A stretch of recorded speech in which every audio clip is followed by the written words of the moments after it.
Hello, ladies and gentlemen. Welcome to the next episode of Build a Beast. We are sharing an elite coaching journey with you guys live on air every week as we tap into the pillars you need to master to essentially maximize your energy day to day.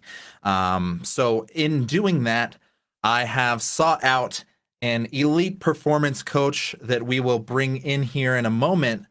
Thank you guys and welcome to Build a Beast.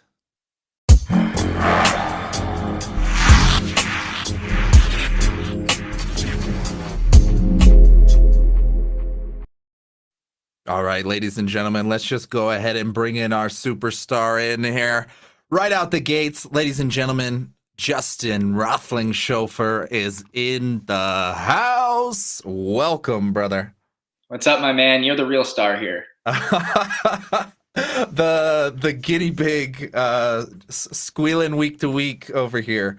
But I've been loving it. Thank you so much for your time. Just immensely grateful for you sharing your energy equation here with everybody that's been on the journey with us. It's just some high level insights and just potent, powerful sessions each week we tap into here. So thank you, sir. You're absolutely welcome. And today's going to be another one of those sessions where there's so much anecdotal BS out there about how much should I eat? What should I eat? When should I eat? And what it really comes down to, and this is going to be what really gets fun. I know that with you, we did our DNA and epigenetic testing. And when for a lot of people out there who don't understand or don't know what DNA and epigenetic testing is or what the purpose of it is, what happens is we are all made up at our cellular level of DNA. And when we look at what that DNA does to us, or ultimately what it's made up of us from, is we can now start to identify what areas of our life and what areas of specifically nutritionally are not optimal for us. So do we not break down carbohydrates well? Do we not break down fats well? Do we not break down proteins well? Do we have a higher level of collagen uptake? Do we have a higher level of what types of protein should we use? Is it whey? Is it collagen? Is it egg albumin? Like all of these different things that we anecdotally hear, oh, this is the best, or this is the best, or this is the best. Not necessarily true for you. What are you deficient in on a micronutrient level? Is it vitamin A? Is it vitamin D? Is it vitamin C? Is it vitamin K? Is it vitamin A? Is it vitamin E? And all of a sudden you start to get just so confused as to pre-workout. Do you use beta-alanine? Do you use arginine? Do you use post-workout? Do you use glutamine? Do you use protein? Oh my God, it just is over and over and over again. But if we simplify it down for ourselves, and this is really what we've done with you, Travis, over the course of our first step here, is not complicated at all. Because nutrition doesn't need to be complicated. It doesn't need to be some far out there scary journey that we're going on, but rather something that is extremely dialed in and extremely focused on the small little bits of what we're truly looking for. And so when we understand that, and when we can dial that in, that's truly what matters. And so I'll kind of share my screen here with you guys again and bring it back to just Travis's data and take a look over the last couple of weeks. Is we all know that we all come back to this key metric of HRV is what we spoke about. And if we saw over the couple of weeks, Travis's HRV started to drop and started to dip a little, but we saw a massive uptick in where he's come from. If we take a look at from the month to the last week, his average when we started in HRV was 51. And now from the last week, his average is 62. So we've gone up in our HRV 11 HRV points, or remember, it's in milliseconds, from when we started to where we are now. So that's meaning that what we're doing is putting him in a proper area to succeed, a better stress level internally, ultimately of what he's feeling on a day-to-day basis so that he can operate at that higher level. So we know that what we're doing is producing some level of result for him, which is a major positive. The sleep aspect, and I look down here, I know we talked about this last time, guys, but when we started with Travis and the old sleep component, look at the difference in sleep consistency. I think that's a big one that I can't wait to dive into sleep, which is in 2 weeks. But we're going to dive into this a lot more, but why this matters. But you can start to see how Travis's habits and what he's focusing on are really starting to become optimized in this whole space and really truly changing how he behaves on a regular basis. So that is what's really important to see and ultimately is loving here. But when we come over and we take a look at the, can you see my white screen, Travis? Yes, indeed. I love Empty it. white screen's working. When we come over here and we take a look at nutrition, so often or not, we end up with this wild and crazy habit of how much should I eat? When should I eat? Why should I eat? And I simplify it down to a 3-2-1 rule, which Travis has been following or trying to follow Mostly. and there's certain hiccups along the way, but actually it's a 3-2-1-0 rule if we go this way. And the first one is 3 meals a day. And I know a lot of people are going to be like, well, why should I be having 3 meals a day? The biggest issue with nutrition is that we don't give ourselves the amount of calories we need in a given day. We often deprive ourselves of certain foods, certain meals that have been told to us to be bad, or we should intermittent fast every day, or we should skip out on lunch, or we should eat really heavy in the beginning of the day and not eat dinner, whatever it may be. But we need to have 3 square meals a day in order to fuel our body optimally based upon when we're doing activities. So number 1 is 3 meals a day and focus on the quality meals a day. Number 2, 2 pieces of fruit a day. And I often get people ask, okay, like what kinds of fruit? I don't care. Apples, peaches, plums, pears, watermelon, grapes, berries, you name it. Anything is a go here. And I saw on Instagram and some of these influencers the other day saying, hey, we should watch our fruit intake because of all the sugar and everything else. And let's pause for a second. We are living in a culture that we are afraid of strawberries, or we were afraid of apples, or we're afraid of pears. Like, let's think about that for a second. We are afraid of fruit because of the fructose component, the sugar component of fruit, but yet it's a natural entity. And yet we're pushing things like vegan, all plant burgers that are one step away from plastic. We really thought about it. Like, let's think about that for a second. I'm really challenging you guys to think about that, because and if anything comes out of this whole series that we do, guys, it's challenge the status quo. Always understand why. Don't take anything for face value, because like I talked about before, if people can't convince you, they're going to try to confuse you. And nutrition's a big one. If they can't convince you that something is right, they're going to try to confuse you. So yeah, fruit must be bad because I'm completely confused as to what I should be eating, and I've been told that this is this, and so that's what it is. So 3 meals a day, 2 pieces of fruit a day, and the third one, well, number 1 is my favorite, 1 big ass salad a day. And so that big ass salad ends up being one of those meals. So now we've got our baseline here, and you're going to say, well, Justin, what's this mean? We're going to come back to this in a second. But when we do this, I love to be able to say, okay, how do we optimize ourselves from what we're drinking and what we're eating on a day-to-day basis? It all comes down to our fist. I didn't want Status to go and have to bring a measuring scale everywhere, or take pictures of what he was eating, or enter it into an app, or track everything. I'm going to ask a question out there. How many people have ever tried sustainably to enter their food into an app, whether it be MyFitnessPal, whether it be Nutrigenomics, whether it be whatever it may be? It never works. It never. For a week or two maybe, and then it becomes more work than eating itself. Completely frustrating. And you're just like, I don't know what I'm doing. I'm like, you know what? I'm just not even going to eat, or I'm going to put in there what I think I should eat, and then I'm going to eat something else anyways. Like, it just doesn't make sense. And so we've simplified it down to something everybody travels with, their hand. So 1 serving of protein, size of your palm.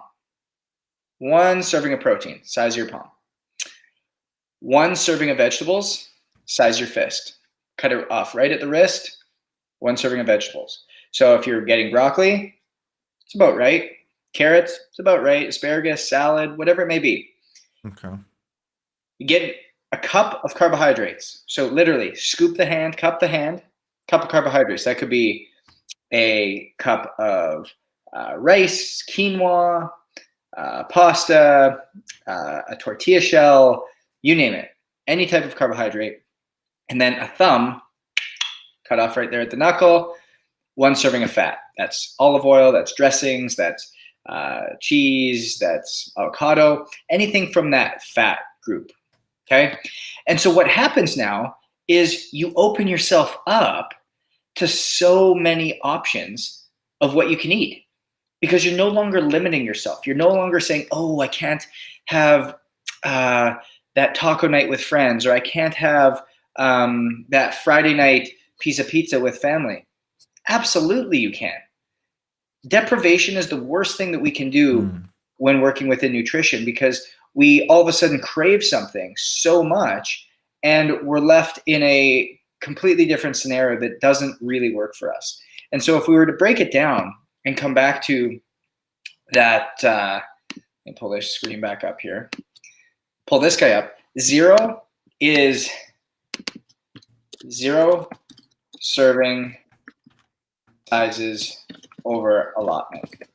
So if we were to pull up Travis's, we have for him carbs, fats, proteins, and veggies. And he has certain portion sizes for each. He has 5 servings of carbohydrates. He has 4 servings of fats. He has 6 servings of protein.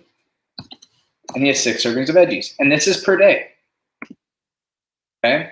So when we look at this, this is ultimately what he's utilizing every single day. And so Travis now comes back to, he goes, okay, hey guys, I need to have 5 cupped hands of carbohydrates a day, 4 thumb sizes of fats, 5 hand sizes or 6 hand sizes of proteins, and 6 fists of veggies. So if we were to plan out his day and kind of go like this, okay, Travis would wake up. He's going to have in the morning 2 eggs and an apple. That's his breakfast. Okay, great. All of a sudden, what do we have here? We have 2 portions of protein. We have 1 carbohydrate. And oh, just look at that. He has 1 piece of fruit checked off the list. Okay, so we come back to this. We go, oh, look at this. We've got one meal that's been done, and looking pretty good to us already.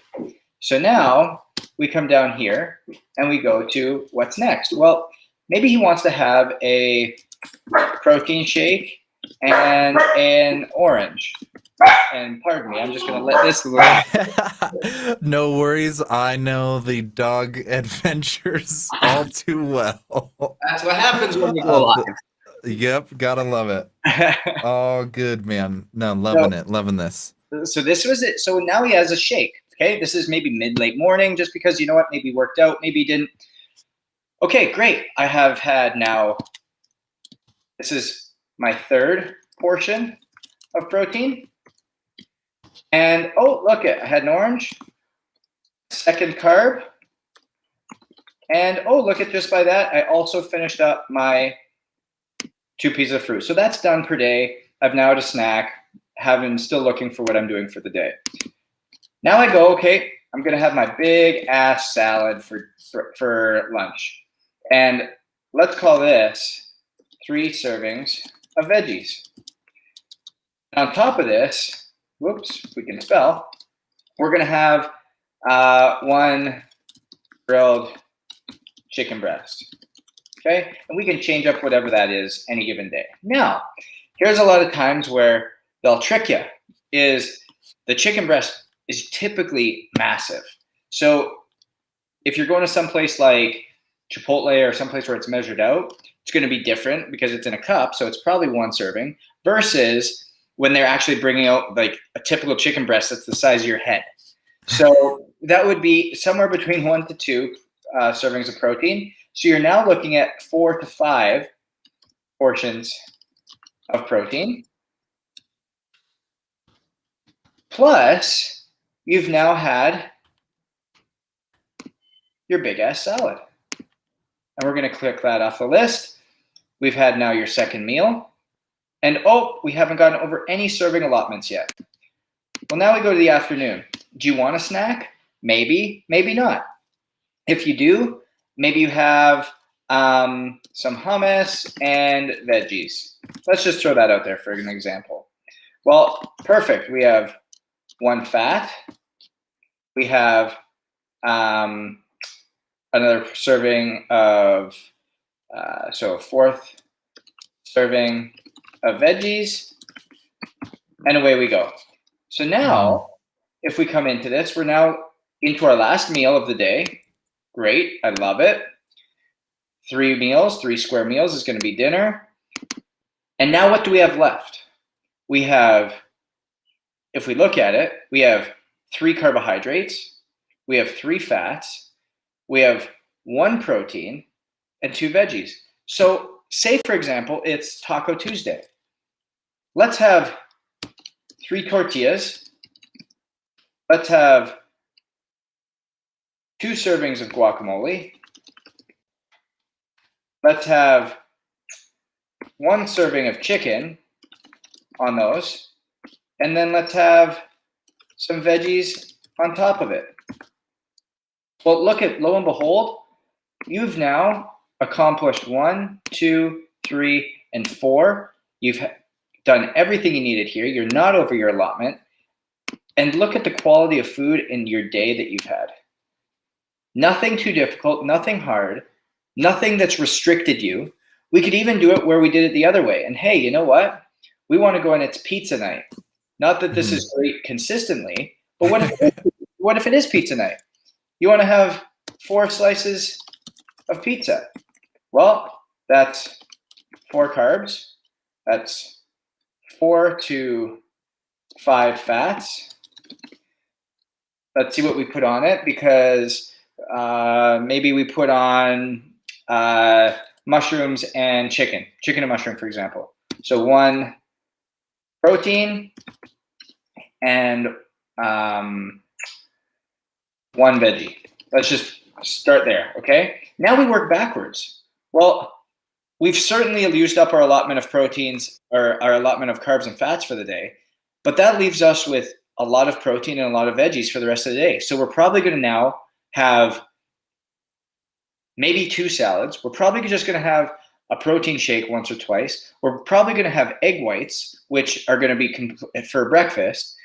And so we start to reverse engineer this, which still allows you to have exactly what you want when you want, without making you feel like you're deprived of the things that you absolutely love in life, and still get the results that you're truly looking for on a massive level that changes the way in which we can show up day in and day out. Because remember, our body, and remember what we're doing this for, guys. The key metric that we're quote unquote chasing is HRV. And HRV is that internal stress metric on our body. And when we see that on a day-to-day basis, we can now all of a sudden say, okay, what effect is the nutrition that I'm having or what I'm eating having on me? If all of a sudden everything is the same, if I'm sleeping well, but again, we go through our 7-level checklist. That's why we're doing this, guys. Go back to the first or second episode that we talked about those 7 areas: sleep, nutrition, exercise, hydration, stress management, immune function, environment, mindset. All 8 areas have a massive, massive impact on HRV and the stress that we're under.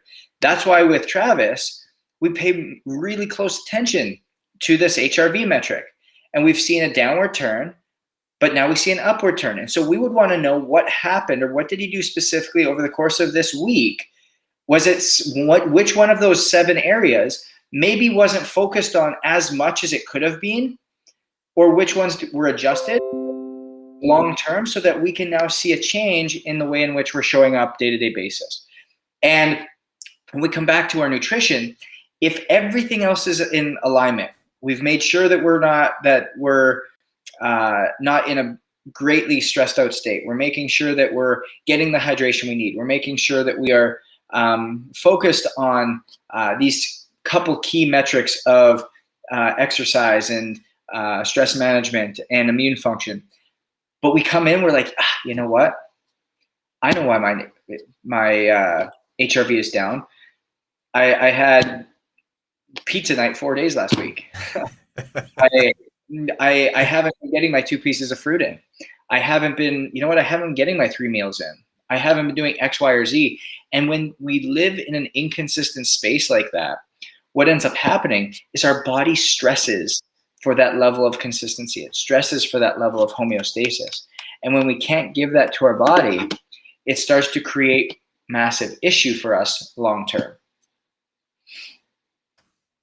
No, I've noticed that now having the data, because I've always been conditioned to follow the data, follow the feedback in business context. So seeing it now, I'm always trying to like self-diagnose, like that Friday night was the most immediate, obvious one of feedback, but there's more subtle things too of like increasing busyness or work pressure, like that's more invisible for a week. I think that might have been a little bit more of that downturn of like a little bit of imposter syndrome, new work coming in, multiple things, and you're like, whoa, oof, and you're kind of thinking about it in after hours. But no, that's brilliant to have the data, because it gives you the opportunity to even start that conversation. So you're exactly right. And I mean, I was working with another client today that his HRV has slowly gone down since Saturday. And we were like, you know what, like, what's been going on? And he goes, he goes, I didn't even think about this. I really totally forgot, but I've been working on like my 100-year plan, where I've been thinking about like, how do I set up my kids now so they're going to be set even if I'm not here in 5 years. And he's been in this constantly, and he hasn't allowed himself to come out of it and truly give himself that stress break. And that constant thinking, that constant stress, and that constant overthinking, and eliminating, because he was so passionate about this, he eliminated his exercise routine just for a week. He eliminated some of, even his quality of eating was still high, but wasn't quite on point like he talked about. But everything else was checkpointed. And we came back together today, and we were like, look at what you did. It's awesome that you're in this passion project. It's awesome that you're working on this. But look at what we forgot to do. Our nutritional meals slipped a little bit. We didn't work out as well. And we're on this constant stress. And we saw this downturn in HRV over literally the day you started to today. We've seen this downward trend. What does that tell you about the importance of the internal load and stress metrics that are going on? And so I know we've got a question on hydration, but and we'll touch on this next week as an entire episode, because hydration is massive, where you have 75% of your body is made up of water, 85% of your major 3 organs, your brain, your lungs, and your heart, are made up of water. So think about even a 1% change in total hydration, the effect that it would have, especially on HRV. And HRV, don't remember, is our mind-heart connection. So that is the big, again, a big one for next week to kind of dive into.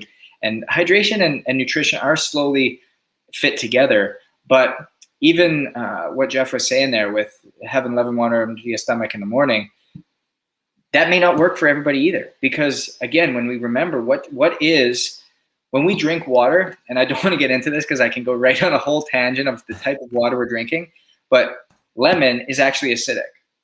We need to be drinking water with a pH of anywhere from 8 to 9.5. So lemon water will actually potentially start eating away the lining of our stomach. Now, that may work for some. The majority of people, it may not work for.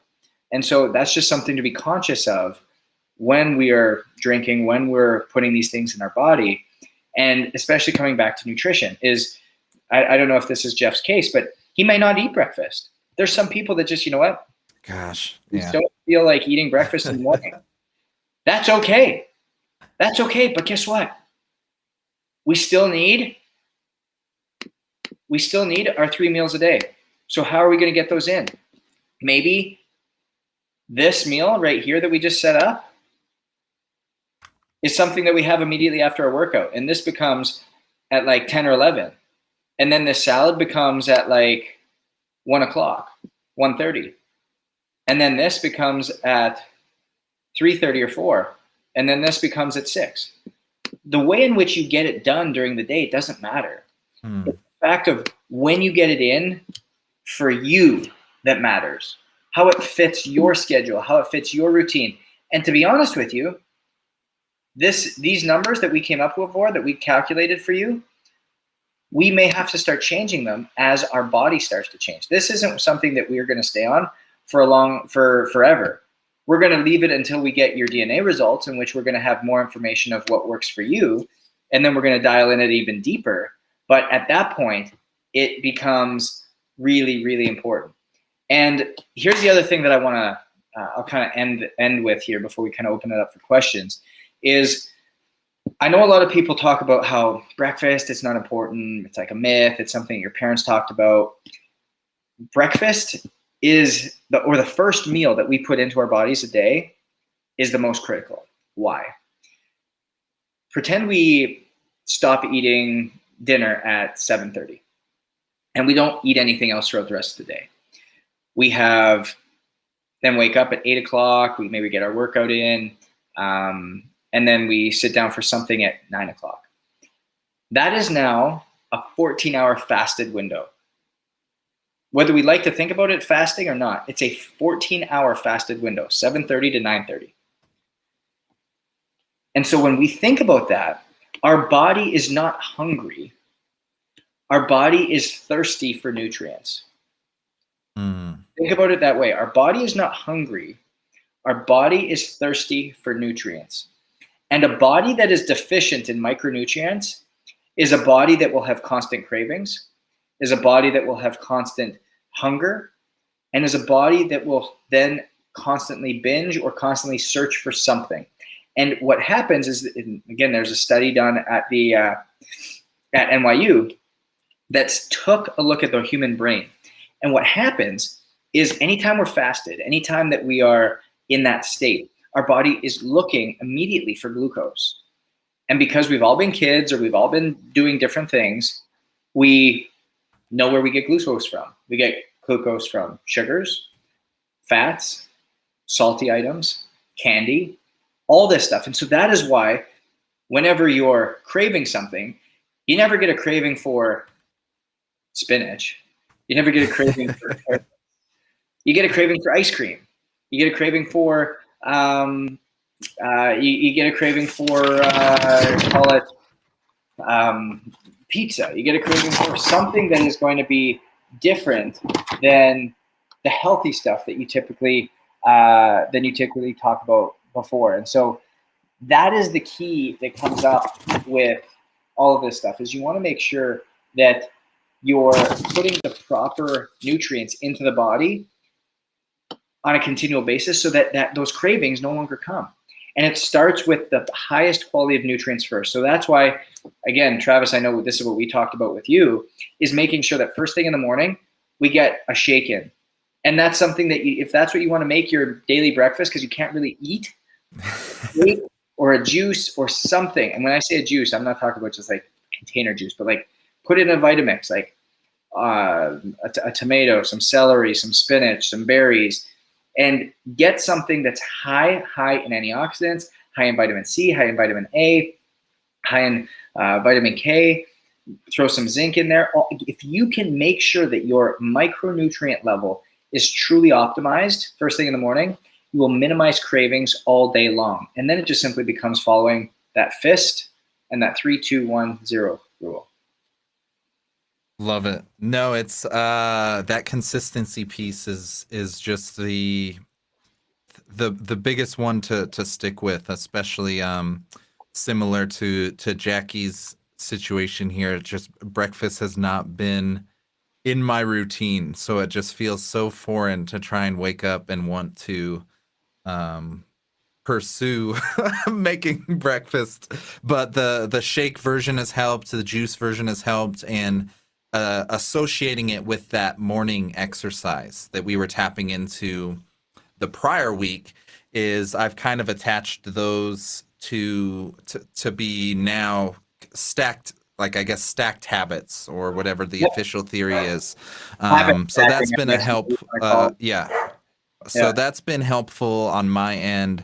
Are there any other tips for stuff that feels like not part of your routine or not part of your autopilot? How do we start conditioning that eating a salad, like for people that are like, a salad just feels foreign, I would never pick like a salad to eat?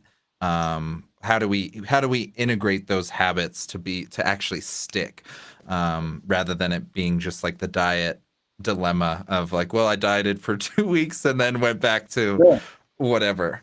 So a lot of times it's because of how we associate it.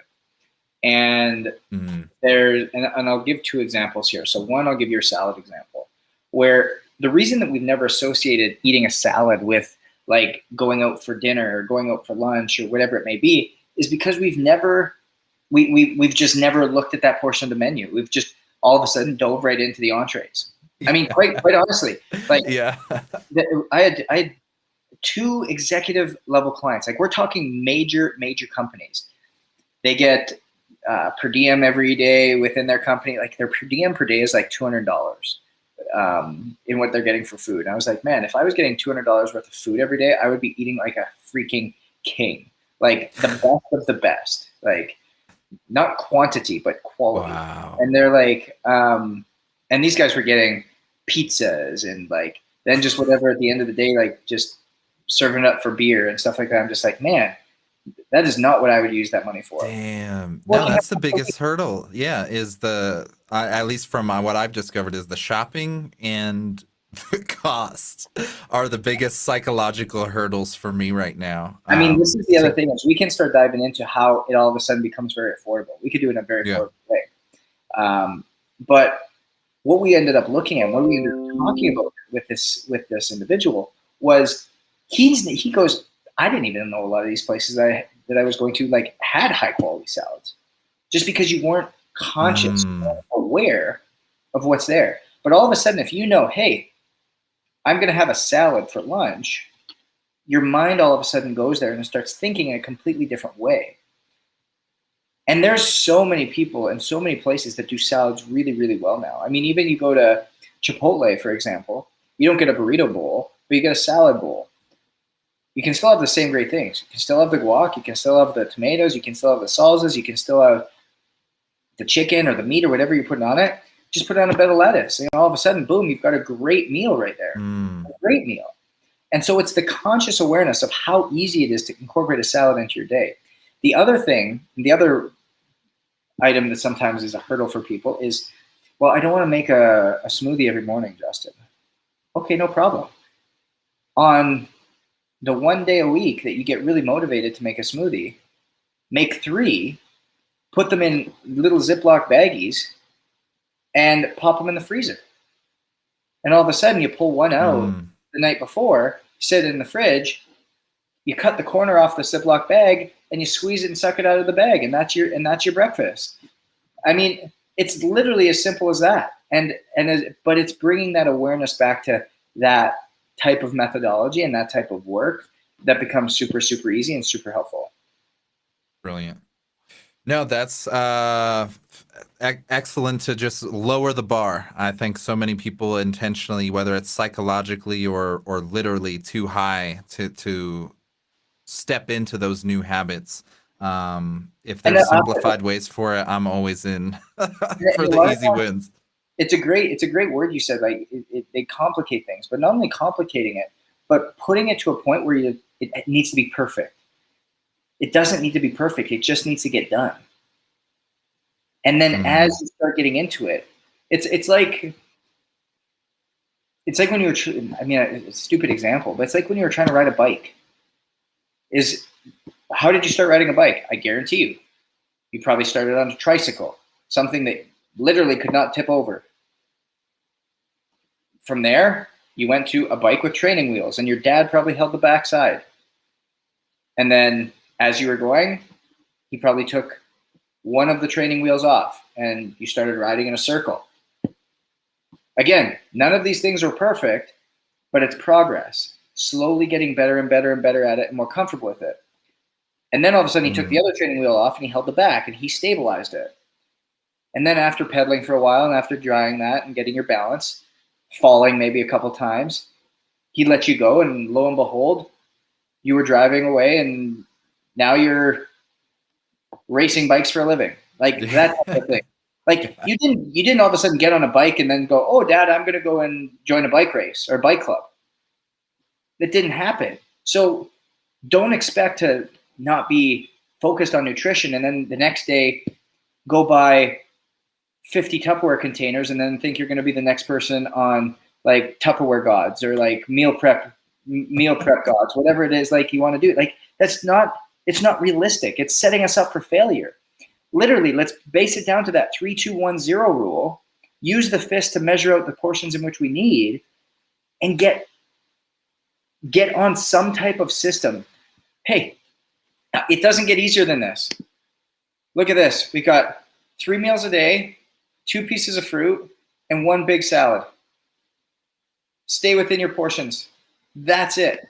Boom. That's where we focus. That's where we put our time and attention.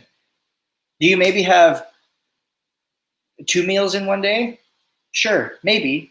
But guess what? You had 2 pieces of fruit, you had a big ass salad, and you stayed in your portion sizes. That's a freaking win, man. That's a win. And I guarantee your HRV is going to tell you that.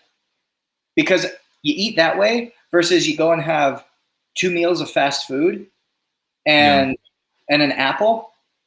I guarantee your HRV, we compare the two, they're going to show something different. And that's the power of the stress that's under our body. No, I've already in the early stages of feeling those differences. So it's brilliant to hear to set the tone here. And I think you already answered the question I was going to ask to wrap up here. What's our homework jumping into next week? I'm guessing it's sticking to that 3-2-1 that you were just mentioning, simplifying the equation, and we'll be transitioning from nutrition into hydration, which are kind of combined internally, but we'll be dedicating an entire episode to the hydration. For as Jeff was mentioning earlier, Jeff, you should have seen Justin's face when I asked if we could combine nutrition and hydration into one episode. He was like, "No way, no way." So next week there is an entire episode all on hydration. But if there's any final words or final recommendations for us coming out of this week and into next week, we can go ahead and wrap that up here. I know you got to hop off in a sec. Yeah, no, I'm more than happy to take any questions. But the big thing, guys, heading into this week, again, remember we're habit stacking. That first week, we were really focused on just getting our plan set, putting things in place for us to know what our week looked like. That next time, we were focused on getting that one exercise piece in, that one time a day. Is it 5 minutes? Is it 10? Is it half an hour? Is it an hour? Now we're going to be doing 3-2-1-0 rule, being aware of it. 3 meals a day, 2 pieces of fruit a day, 1 big salad a day, and no servings over the portion sizes. And start slow. Start slow. Boom.